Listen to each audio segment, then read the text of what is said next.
Banksy. And who is Banksy? Well, we don't really know, and that's kind of the point. He, she, they are an enigma. And here's basically what we don't know about him. We don't know whether it's a he, a she, or a team of artists. Supposedly, this person is born in Bristol, England, so we assume they're English, but we're not for certain about that.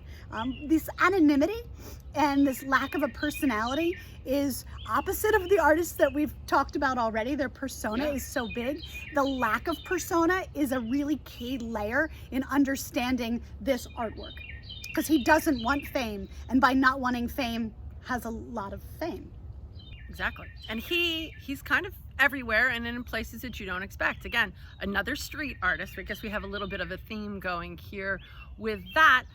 His work is graffiti style, tends to be stenciled. At least that's the work that he's the best known for. And his work shows up in interesting places, and usually with an interesting cause in mind. Most recently, he's hit the news. He did a painting for healthcare workers, and it's a child playing with a action figure that's a nurse, while all of his Batman and whatever other figures are off to the side to kind of celebrate that. And he donated that piece to a hospital so that they can raise money.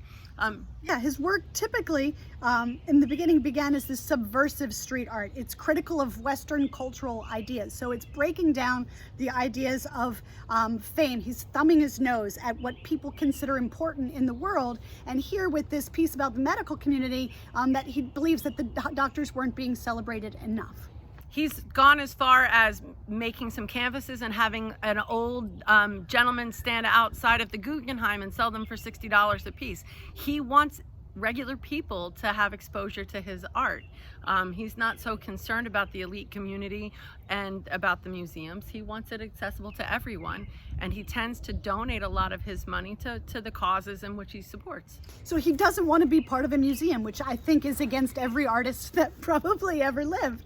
And you may have heard the story of what his painting of the girl with the red balloon went to auction, and he swore his artwork would never hang in a museum. And at the end of that auction, it shredded. That painting shredded right there in its frame. And that performance piece, I'm not even sure how many layers of performance are there, is really typical of that action of not being part of the power systems of the art world.